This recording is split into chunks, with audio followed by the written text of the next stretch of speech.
Oke guys, sekarang kita masuk ke bagian extended appraisal nih. Seperti di atas tadi, saya bahas untuk two minersnya dulu, sisanya nanti tiba-tiba udah ada nilainya aja ya guys, biar cepat. Karena memang juga sudah saya testing masing-masing poinnya itu secara pribadi. Kemudian sebetulnya penting nggak ya untuk menilai extended appraisal di sini, tapi ya gimana pun menurut gua ada pentingnya juga. Karena walaupun nggak gimana-gimana banget si mining pool itu harus memiliki tampilan yang kece lah ya, nggak mesti menarik. Yang penting untuk kita para miner itu bisa memperoleh informasi-informasi yang memang vital untuk dipantau dan ingin kita ketahui dari mining pool tersebut itu seperti apa. Kayak misalkan saya buka dulu di sini halaman dari itu miners. Kayak misalkan di sini nih saya masuk ke wallet address yang ini aja ya. Itu berapa hash rate yang kita miliki, terus unpaid balance-nya berapa, total paid-nya berapa, terus last 24 hour reward-nya berapa. Informasi-informasi statistik seperti ini kan menurut saya wajib adanya di setiap pemantauan miner statistik oleh setiap mining pool guys. Oke, langsung aja di sini ada beberapa poin yang saya masukkan sebagai extended appraisal-nya berada dari pool side. Seperti yang tadi saya sudah utarakan di atas, tentu saja ada elemen dari user interface-nya dari web mining pool itu seperti apa, kemudian ada UX-nya atau user experience-nya itu seperti apa, dan yang pasti sebetulnya ini mungkin poin tambahan lah ya, API availability. Mungkin untuk kalian yang bukan developer, API availability ini bisa diabaikan lah, tapi untuk saya yang suka narik-narik data untuk dianalisa, adanya API availability ini dirasa cukup penting guys, terutama kalau misalkan dari API-nya itu menyediakan untuk streaming data yang mereka miliki ya. Untuk di bagian UI point ada konsistensi, responsiveness, dan mobile friendly aja yang nggak terlalu ribet-ribet juga kita nilainya. Sekarang masuk dulu ke konsistensi guys. Coba kita buka halaman TwoMiners kembali. Awalnya di sini ya, halaman utamanya twominers.com. Oke, untuk saya nilai antar muka web TwoMiners ini kesan awalnya begitu webnya tampil sih cukup terlihat baik ya guys, polanya di sini. Saya pribadi apa yang saya harapkan ketika mengunjungi website dari suatu mining pool, tentu aja pertama jenis-jenis koin yang dapat kita mining di pool tersebut guys. Kemudian pasti dibarengi dengan informasi-informasi dari proses penambangan koin. Bisa kita lihat di sini ketika dibuka halaman si TwoMiners tampil tuh algoritma apa aja yang tersedia ya. Seperti kalian bisa lihat di sini Ethereum, Ravencoin, Classic, Monero, banyak sekali di sini ya. Ada Mimble juga, Metaverse, Green. Ini kayak 2 hours regular payout di sini guys. 2 hours regular payout. Jumlah miners yang online ya ada 63.364 miners ini. Kemudian pool fee dan lainnya, cuman memang sayangnya ini kayak tulisan ETH 24,79 terahash ini nggak bisa kita klik guys. Kalau saya harapkan sebenarnya ini bisa kita klik, nanti mungkin akan mengarahkan kemana ya terserah. Tapi di sini tidak bisa diklik, tapi ya nggak masalah lah, kita tinggal scroll dikit ya baru bisa muncul algoritma ETH itu yang ditambang apa aja. Itu misalkan ada Ethereum Classic gitu ya. Untuk overall bagi saya pribadi konsistensinya cukup baik lah si TwoMiners ini guys. Jadi saya kasih nilai aja di sini 7 untuk konsistensinya. Kemudian untuk responsiveness point ini juga bagus nih guys untuk si TwoMiners guys. Jadi nggak lemot-lemot lah. Websitenya nggak kebanyakan flash gitu kan, lemot ya. Kalau dulu nggak tahu, sekarang flash masih ada nggak sih itu? Coba ini gua pilih inspect dulu di sini, pilih inspect. Nah ini muncul, kemudian kita pilih yang network ini guys. Kita pilih network. Di sini coba gua refresh ya. Saya refresh terlebih dahulu. Kita lihat di sini 1,5 detik ya totalnya nih. Kalau nggak salah ini all-nya, kita pilih all di sini. Semuanya 1,5 detik sudah terloading. Memang sih pasti ada cache yang disimpan di komputer lokal ya. Tapi ya menurut gue juga kalaupun case-nya belum ada nggak bakal lama-lama banget sih guys. Karena misalkan kayak script JavaScript seperti ini sudah pasti akan diminimize guys. Ada mekanismenya itu kan untuk JavaScript script seperti ini sudah bisa di-minimize. Kayak kalian bisa lihat di sini flag icon .min. Berarti sudah mengalami kompresi. Sebenarnya kompresinya hanya menghilangkan space, tapi space juga di penulisan coding itu kalau kita hilangkan dapat mengurangi size dari file itu, guys. Karena itu segini menurut gue baik lah. Detik cepet, mata kita aja berkedip mungkin 1 detik kurang lah ya, tapi cukup cepet lah ini. Coba kita refresh lagi. Memang tergantung koneksi kita juga sih, guys, tapi kalau misalkan koneksi kalian lancar harusnya segini itu nggak terlalu lama lah. Karena itu mungkin di sini saya kasih aja responsifnya 8, guys, bagus lah, nggak lemot. Kemudian sekarang kita masuk ke mobile friendly ya. Sebentar gue buka dulu untuk mobile friendly-nya. Oke, sekarang ini saya sudah masuk ke Google Chrome untuk di mobile, di Android ya, Android Apps. Coba saya klik di sini. Oh, ini udah ada tuh miners. Saya pilih. Kita lihat. Ya, cepet lah, guys, untuk loadingnya juga di mobilenya. Mobile friendly enggak? Menurut saya ini cukup mobile friendly. Karena kalau misalkan kita perhatikan tadi dari halaman web utamanya. Dari halaman web utamanya di sini. Itu sama, guys, pasti komponennya sama lah, cuman mungkin positioningnya aja berbeda. Dan positioningnya menurut gua di sini cukup rapih lah untuk si miners ini. Cukup cepat juga ya, kalian bisa perhatikan di sini cukup rapi, nggak ada elemen-elemen yang mojok ke kanan ke kiri atau segala macem lah, cukup rapi di sini. Dan juga nggak ada pengurangan speed sepertinya. Coba kita masuk sekarang. Coba mana ya? Coba saya mau coba masuk. Nah, ini pilih di sini wallet address. Wallet address pilih dulu ini ya, pilih wallet address. Set. Untuk mencari wallet address juga nggak terlalu lama, guys. Nah, ini juga informasi statistiknya. Kalau kita reload dia elemennya akan loading nggak terlalu lama dan nggak ada kayak render back lagi kan. Kadang-kadang ada yang baru kita geser sedikit gini nanti dia akan ngerender gitu isinya berapa. Ini nggak ada, jadi mengurangi hal-hal yang tidak perlu sebetulnya ya. Berarti ini kita kasih nilai berapa, guys? Saya kasih nilai 8 deh. Mobile friendly-nya enak kok dipakai untuk di mobile lah. Nah, sekarang ini masalah coloring. Kita perhatikan aja di ininya. Di halaman utamanya harusnya ada bisa switch stem ini. Kalau halaman utamanya kan backgroundnya putih ya, didominasi dengan tulisan warna hitam yang menurut saya cukup simple lah. Seperti ini, nggak bikin mata pegel ya, kombinasi hitam dan putih ini. Dan kalau dark theme-nya kombinasi hitam putih, kalau ini putih hitam ya.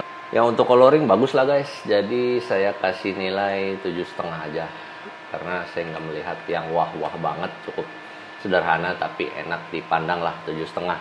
Kemudian kita masuk ke usability dari UX atau user experience. Bagian ini menurut saya pasti penilaiannya bakal akan sangat user oriented banget nih. Jadi tergantung saya atau tergantung teman-teman nanti bagaimana menilainya. Karena pasti penilaian setiap orang berbeda. Untuk saya setiap komponen dari website ini sebetulnya dapat dirender cukup baik kalau kita perhatikan kembali di sini. Nggak ada yang ke kanan, ke kiri atau keluar dari jalurnya gitu ya. Kemudian komponen statik kayak header tadi bisa kita perhatikan, guys. Misalkan saya masukkan wallet address-nya di sini. Nah, ini kan headernya kayak ada bagian-bagiannya terpisah ya, bagian-bagian yang statik seperti header tadi. Yang ini kalau kalian perhatikan coba. Nah, ini kan kalau duluan ya, baru bagian dynamicnya. Jadi seperti header, footer itu pasti dia akan masuk ke bagian statik yang akan dirender terlebih dahulu, kemudian baru masuk ke elemen JavaScript-nya yang dirender secara dynamic belakangan. Komponen-komponen link pendukung di website juga menurut gua ada FAQ, blog, dashboard, payout seperti ini udah cukup komplit lah, guys, cukup bagus. Dari statistiknya juga untuk miners ditampilkan cukup membantu lah. Confirm, unpaid, current hash rate, average hash rate, total paid dan lain-lainnya. Terus di bawahnya juga ada tab workers, ada reward. Sini kita bisa perhatikan mana-mana blok yang dia itu adalah uncle block atau ada MEV reward di dalamnya gitu kan, bisa kita lihat di sini. Ini memang mengenai MEV itu tidak semua blok pasti ada MEV-nya, guys. Jadi ada blok yang ada MEV rewardnya, ada blok yang enggak. Maka itu kalau misalkan nanti sudah beralih ke EIP 1559 mungkin akan sangat turun jauh, guys, reward kita sebagai miner. Karena sekarang aja nih dengan sudah adanya MEV dan masih di include-nya si transaction fee ke dalam blok itu, reward kita sudah turun ya, guys, sudah turun. Mungkin kemarin itu mungkin awal bulan kemarin lah itu sempat turun, banyak yang bilang juga sekitar 30-40% itu udah turun, walaupun sekarang sedikit naik, tapi juga naiknya nggak banyak lah. Kalau saya perhatikan itu masih turun sekitar 20%-an. Ya, begitulah guys, suka duka jadi miners. Dan untuk nilainya aja lah, nilainya untuk UX, user experience sih, ini saya kasih 7,5 juga, karena cukup enak untuk berseluncur di halaman mereka, di halaman 2Miners. Sekarang kita masuk ke penilaian API availability di ease of use dan documentation-nya guys. Ini saya masuk dulu ke halaman API-nya, ada di api.2miners.com ya. Sebenarnya untuk kalian yang tidak membutuhkan ini bisa di skip seperti sudah tadi saya utarakan. Tapi bagi saya komponen API ini penting adanya guys, karena memang 2Miners adalah sebuah provider ya guys, provider hash rate, provider coin, provider pool atau apalah yang untuk kita dapat menambang koin cryptocurrency. Karena itu adanya data-data yang bisa diambil dari 2Miners untuk kebutuhan analisa, itu menurut saya cukup krusial ya. Adanya part ini juga menurut saya itu si 2Miners itu berarti cukup terbuka terhadap data-data yang mereka punya guys. Itu jadi nggak ada tertutup ya, secara tersembunyi itu sepertinya nggak ada di 2Miners ini. Kita cek mereka pakai Swagger ini guys. Di sini Swagger memang sudah umum untuk pakai Swagger dan juga cukup enak sebetulnya. Kita pilih dulu servernya di sini untuk yang ETH guys. ETH mana ya? Nih ETH 2Miners, jangan yang solo ya, pilih yang ETH-nya.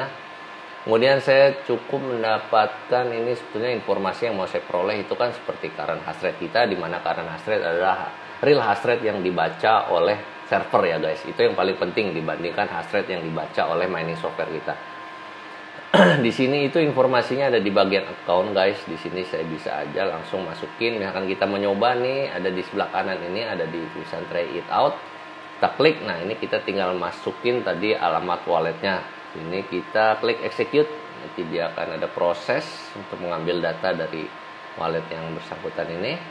Nah ini udah ada resultnya seperti ini. Nah ini response bodinya nanti yang akan saya pergunakan seperti 24 reward nih, 24 hour reward ini penting, karena hash rate juga penting, luck nggak terlalu penting sih untuk sekarang ya, hash rate dan bla bla bla ini banyak sekali datanya. Cuman memang hanya sebagian kecil saja yang akan saya pakai. Bagusnya di 2Miners itu kalau kalian perhatikan di sini mana ya.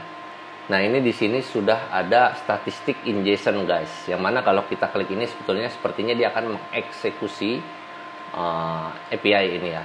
Coba kita klik di sini JSON. Nah, kalian bisa lihat ya. Isinya sama seperti hasil dari response body untuk API dengan endpoint accounts guys. Seperti ini isinya. Nah, mana ini sebetulnya udah lumayan enak lah ya. Apa yang diberikan oleh 2Miners. Dan mengenai dokumentasi karena pakai Swagger sebetulnya cukup baik, cuman memang tulisannya di sini apa ya, deskripsinya masih minimum sekali guys. Returns the account info gitu kan, unauthorized. Ada kalau ini response webnya berapa, kalau 401 nanti message-nya keluar unauthorized. 403 404 ya sebetulnya udah cukup komplit sih. Parameter no parameter, cuman memang deskripsinya masih minim sekali ya, tapi ya nggak masalah lah, karena mungkin juga yang membutuhkan data-data ini juga nggak banyak, kecuali misalkan kalian mau streaming data dari Twitter, Facebook itu kalau misalkan deskripsinya hanya seperti ini ya jelek sekali berarti. Tapi kalau untuk website mining sih nggak masalah, ada seperti ini aja sebetulnya udah bagus untuk website mining itu guys. Jadinya untuk penilaian API saya kasih 7, ease of use dan dokumentasinya juga 7 guys. Baiklah, ini secara ajaib memang sudah saya masukkan nilai-nilainya guys, biar nggak lama ya. Ini pool sisanya berarti ada Ethermine, ada Nanopool, ada Flexpool. Sudah langsung saya isikan nilainya biar nggak usah saya bahas lagi satu-satu. Karena nanti kalau saya bahas satu-satu yang ada nggak ada yang mau nonton guys. Ini aja nggak tahu nih masalah teknikal gini yang mau nonton siapa ya kan. Setelah saya timbang-timbang nilai-nilai inilah seperti Ethermine, konsistensi webnya rata-rata sama lah 7, responsiveness-nya juga bagus. Cuman memang di sini Ethermine menurut saya masih responsiveness-nya lebih baik di antara yang lainnya. Terutama nanti kalian akan terasa di saat di mobile-nya lah ya. Kalau desktop mungkin nggak akan terlalu kerasa karena rata-rata mungkin komputer yang dipakai kita untuk browsing sudah cukup mumpuni untuk melihat website seperti tadi. Tapi kalau di mobile kan di situ baru teruji nih responsiveness dari sebuah website itu seperti apa. Ya di sini flex pool yang paling rendah ya di bawah 8, 7,5. Itu juga menurut saya masih bagus karena memang loadingnya itu banyak sekali yang di loading guys, komponen-komponennya. Tapi memang dibayar oleh flex pool dengan informasi yang komplit sih. Nah itu banyak sekali nih elemen-elemen yang harus di load ini. Dan ini sebetulnya membuat berat ini guys, komponen-komponen seperti ini. Karena di sini juga cukup dinamik, kalau kita mau tarik di sini juga bisa tuh diperbesar seperti ini ya. Dibayar memang sedikit lemot sebetulnya, menurut saya ini sedikit lemot, tapi dibayar dengan informasi yang cukup komplit. Tapi ya memang kalau misalkan kita di sini kan membahasnya poin responsif ya guys, karena itu saya kasih di 7,5. Untuk mobile friendly semuanya bagus, coloringnya semuanya bagus lah. UX usability juga bagus, cuman untuk Ethermine memang di sini paling rendah karena informasinya seadanya sekali di Ethermine itu guys. Tapi nggak masalah lah, cukup informatif. Dan kalau kita ada kesulitan pun, dulu saya pernah coba tanya di Ethermine ke bagian help supportnya ya, lumayan cepet kok dibalasnya sama mereka, nggak ada 24 jam itu sudah dibalas. Dan mengenai API availability memang Ethermine itu sangat buruk sekali guys. Coba saya buka di sini Ethermine API. Nah ini API Ethermine. Nah hanya seperti ini guys. Deskripsinya juga lebih parah tadi, mending pakai Swagger yang punya situ miners ini. Tapi memang komplit sih, ada bagian pool, ada bagian miner, ada bagian worker ya. Tapi seadanya, kita nggak bisa ngetes, nggak bisa apa. Maksudnya kalau pakai itu miners kan Swagger kan kita bisa langsung ngetes di sini ya untuk API-nya. Nah untuk Nanopool ini memang secara penilaian API-nya dia bagus sekali menurut saya guys, cukup komplit. Coba kita lihat ya, Nanopool API. Ini dia banyak sekali guys, enak sekali nih sebetulnya.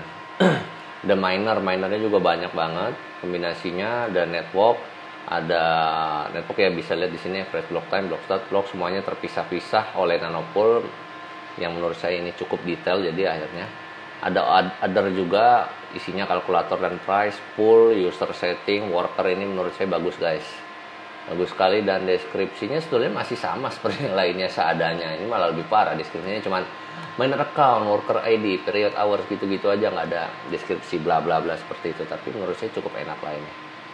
Karena itu saya menobatkan untuk API yang disediakan oleh Nanopool itu dokumentasinya sangat bagus guys, dan penggunaannya juga bisa cukup detail ya. Karena itu saya kasih nilai dia adalah 9. Dan akhirnya untuk extended appraisal ini memang dijuarai oleh Nanopool guys. Oke, masuk juga sekarang kita ke bagian analisa statistiknya ya guys. Ketika kita akan memulai suatu riset, sudah pasti kita memiliki pertanyaan-pertanyaan nih, di mana pertanyaan-pertanyaan tersebut nantinya akan dijadikan objek dari riset kita. Riset kali ini tujuannya adalah untuk mengetahui seberapa reliable suatu mining pool dalam memberikan reward pada para miners yang bergabung di dalamnya guys. Reliable di sini saya artikan seberapa bersaingnya reward suatu mining pool jika dibandingkan dengan mining pool lainnya ya. What2mine.com saya pergunakan sebagai acuan dari suatu mining pool. Kenapa? Memang banyak sih website mirip What2mine yang juga memberikan estimasi keuntungan VGA terhadap koin ya guys. Kalau kalian perhatikan di sini, ketika saya mencari di Google dengan keywordnya GPU profitability, di sini banyak bisa kita perhatikan beberapa list website yang sepertinya dapat membantu kita untuk mengkalkulasi keuntungan GPU ketika kita mempergunakan VGA tersebut untuk cryptocurrency mining. Di sini paling atas muncul What2mine, ada NiceHash kalkulator juga, ada tuh CryptoCalc dan Cryptex, banyak lagi ke bawah ini guys. Untuk What2mine sendiri menurut saya dia lebih fleksibel dalam kita menentukan berapa VGA yang ingin kita pergunakan di sini ya. Kemudian hash rate default What2mine juga bisa kita modifikasi sesuai dengan real hash rate yang kita miliki guys, yang kita dapatkan ketika nambang tentu saja ya. Dan juga dari beberapa informasi yang saya dapatkan, What2mine itu nilainya berdasar rata-rata dari beberapa mining pool yang mereka kumpulkan. Jadi asumsi saya nilai yang ditampilkan What2mine tidak terikat dengan satu spesifik sistem guys, sehingga diharapkan dapat lebih independen gitulah ya. Kemudian What2mine juga Cara untuk kita memperoleh data-datanya itu dari website mereka tidak sulit guys, karena dia sudah memberikan JSON format yang bisa kita scrape seperti ini guys. Kemudian informasi yang diberikan juga menurut saya cukup komplit lah ya. Di sini ada last block, block reward, block time, difficulty, net hash, exchange rate, kemudian ada market cap, banyak lah. Walaupun memang tidak komplit, tapi menurut saya cukup mempermudah ketika kita nyedot data dari dia. Misalkan untuk netdiff gitu ya, kan kita tahu kita bisa nyedot data juga netdiff dari Etherchain kalau misalkan memang kita ingin memantau network Ethereum. Karena di Watu-Mine sudah ada, jadi kita nggak perlu lagi ribet-ribet ketika ngoding setting multiple URL untuk kita scrape guys. Jadi cukup dari Watu-Mine aja. Nah, mindset ngoding yang kemarin udah sempat kita bahas bersama bisa kita implementasikan di sini.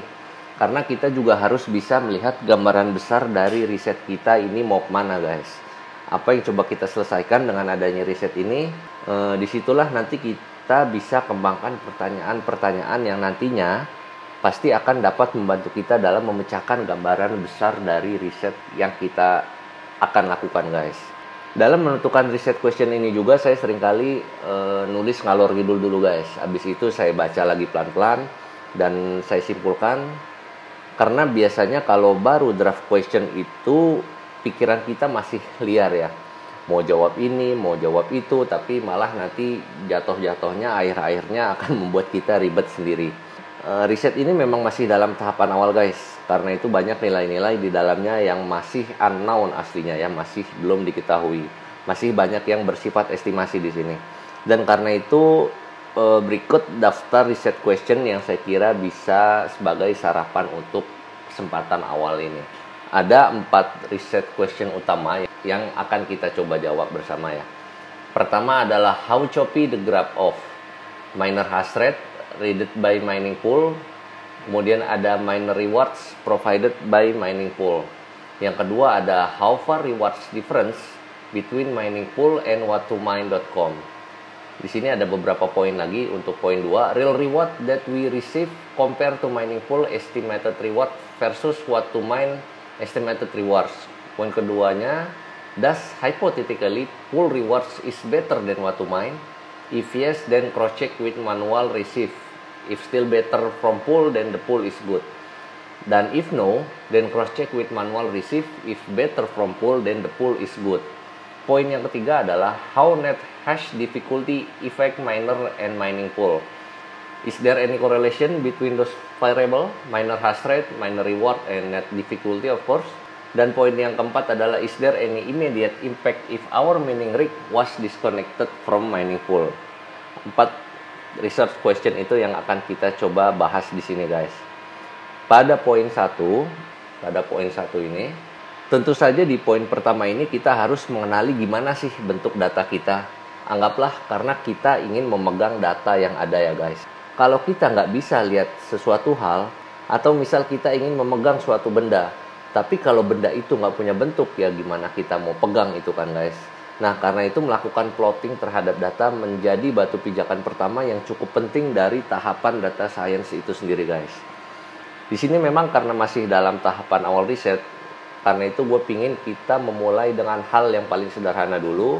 Kita di sini saya terutama ya ingin masih memantau miner hash rate guys, terutama yang dibaca oleh mining pool nih ya, bukan yang dibaca oleh software kita seperti ini guys, bukan ini yang ingin kita coba amati ya.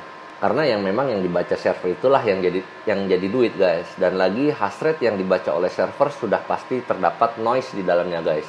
Dimana noise itu nanti mau kita perhatikan justru ya. Noise itu bisa jadi berasal dari potongan mining software DeFi misalkan, atau hal-hal lainnya, atau full fee juga. Tapi sepertinya full fee nggak akan motong hash rate kita lah ya. Full fee biasanya ngambil dari jatah ETH yang kita terima guys, atau dari jatah koin yang kita terima. Tapi ya mana tahu ada pool yang mengambil jatah sistemnya kayak DeFi gitu guys. Jadi dia per beberapa waktu sekali menggunakan hash rate kita untuk mining. Miner reward sepertinya akan dibagi 2 nanti guys. Jadi ada estimated rewards yang diberikan oleh Watu-Mine seperti ini. Ini kan ada estimated rewards ya. Kemudian juga ada real rewards yang real estimated reward sepertinya mungkin yang diberikan oleh estimasi dari mining pool sendiri. Seperti ini, misalkan coba saya buka di sini, ada di Ethermine aja. Kemudian saya pilih ini. Nah, ini kan ada estimated earnings ya guys. Jadi estimated earnings ini nanti akan kita versuskan dengan estimated earning atau estimated rewards dari what to mine. Tapi sayangnya pool-pool yang gua amati ini pada sulit untuk gua dapetin real rewards-nya guys. Karena itu metode yang untuk gua dapetin real rewards yang paling jelas ya gua screenshot aja saldo yang ada saat ini. Dan itu sejauh ini gua coba hanya nanopool ya. Nanopool yang apinya cukup komplit itu yang bisa kita mendapatkan perkembangan reward kita yang sudah masuk ke dompet di poolnya itu. Kemudian setelah gua screenshot itu nanti akan gua compare dengan saldo 24 jam ke depan guys. Kita kurangi di situ, hasilnya itu real reward yang kita peroleh. Kemudian masuk ke poin 2, how far reward difference ini. Pada poin 2 karena memang data yang dikumpulin itu ada dari beberapa rig ya guys. Saya pecah-pecah, maka daripada itu setiap data mining pool yang saya kumpulkan dalam riset ini pasti selalu berbeda hari. Walaupun ada beberapa di antaranya yang sama sih. Itu pula yang membuat saya akhirnya memutuskan untuk menggunakan what to mine sebagai acuan guys. Kan pasti di setiap hari, pada setiap bulan dan tahunnya angka yang dihasilkan sebagai reward kita nggak mungkin stagnan ya guys. Pasti naik turun lah itu. Dengan menggunakan what to mine, walau data dikumpulkan dari periode berbeda dan beragam komposisi rig, kita akhirnya bisa tidak memperdulikan perbedaan reward guys. Dalam artian seperti ini, akan saya contohkan sedikit. Misalkan di minggu ini kita sedang nambang di 2 miners ya guys, dan anggaplah estimated rewards per harinya itu lagi ada di angka 0,008 deh, 008 ETH per day-nya ya. Nah, pas di minggu depan kita mining di Flexpool, pindah kita ke Flexpool, itu rata-rata globalnya pendapatan miner secara global itu memang lagi naik guys. Jadi dengan speed yang sama di Flexpool di minggu depannya setelah dari 2 miners itu saya bisa mendapatkan 0,01 ETH per harinya. ETH per hari. Nah, kalau saya nggak pakai ini what to mine, pasti kan perhitungannya jadi nggak fair ya guys. Karena memang di waktu kita memantau 2 miners di mana secara global itu memang pendapatannya lagi turun.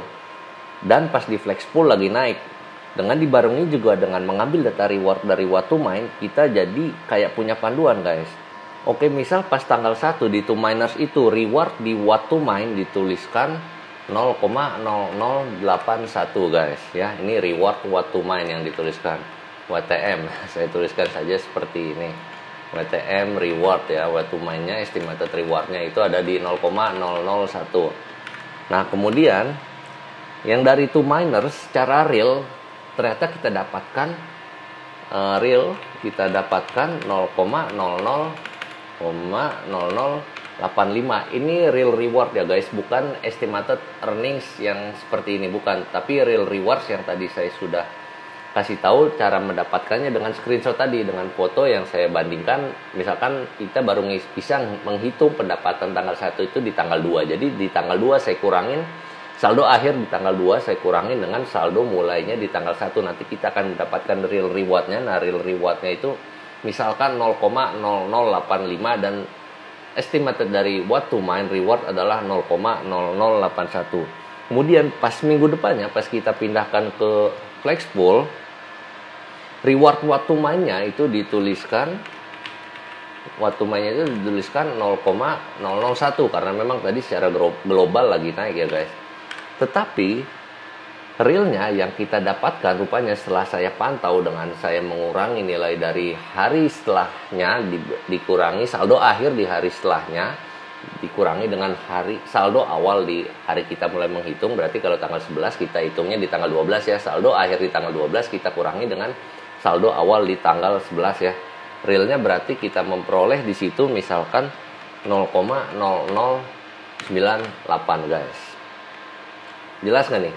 Kalian seharusnya sudah bisa dapat gambaran ya, pool mana yang lebih bagus gitu ya. Tapi ingat guys, ini masih analogi aja. Jadi belum tentu nanti hasil akhirnya akan seperti itu.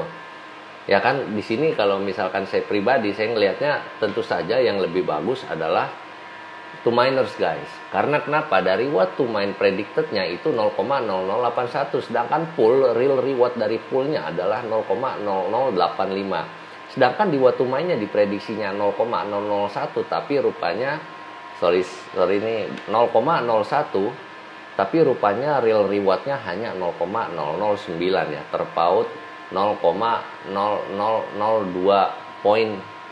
Kurang lebih seperti itu guys. Kenapa saya menggunakan what to mine. Nah kemudian untuk miner rewards juga penting nih. Ya pasti kita ingin tahu lah ya, berapa sih reward di setiap pool itu. Sepertinya hal itu juga bukan yang nanti akan membuat kita untuk memutuskan mana pool yang lebih profitable. Poin kedua ini juga kita akan melakukan uji hipotesis guys. Apakah secara hipotesis reward dari mining pool lebih baik dari what to mine? Maksudnya estimasi rewardnya ya. Hasil di sini memang belum dapat dijadikan acuan ya guys, karena kita tetap perlu lakukan cross check dengan manual yang kita terima. Karena itu juga saya tetap lakukan pencatatan manual terhadap setiap reward yang diterima setiap hari maksudnya guys. Walaupun demikian bukan berarti tes-tes ini yang kita lakukan nanti akan sia-sia. Bisa jadi memang nanti kedepannya akan terjadi seperti yang sedang kita uji ini guys. Kenapa pula saya katakan belum bisa secara sahih dijadikan acuan, karena memang data yang dikumpulkan juga masih bisa dibilang kurang mencukupi guys. Masih tahapan awal research lah ini. Tapi ya walaupun seperti itu, hitung-hitung belajar aja lah guys ya. Nah kita masuk poin ketiga sekarang. Di sini kita lanjut melakukan analisa lebih jauh guys, dengan mencari korelasi antara 4 hal tadi: miner hash rate, miner reward, estimated reward, dan net difficulty. Mencari korelasi antar variabel berarti kita mencari hubungan antar variabel tersebut guys. Karena memang reward itu pasti akan terkait dengan hash rate yang kita miliki, dan juga net difficulty yang berlaku di hari itu guys. Tapi apa sebegitu berhubungannya kah variabel-variabel itu? Nanti akan kita cari tahu ya. Poin keempat sekarang, poin terakhir yang harus kita jawab dari research question. Kadang mungkin ada di antara kita yang nggak pernah matiin rig nih guys. Tuh rig istirahat kalau mati lampu aja, atau misalkan lagi koneksi internetnya putus.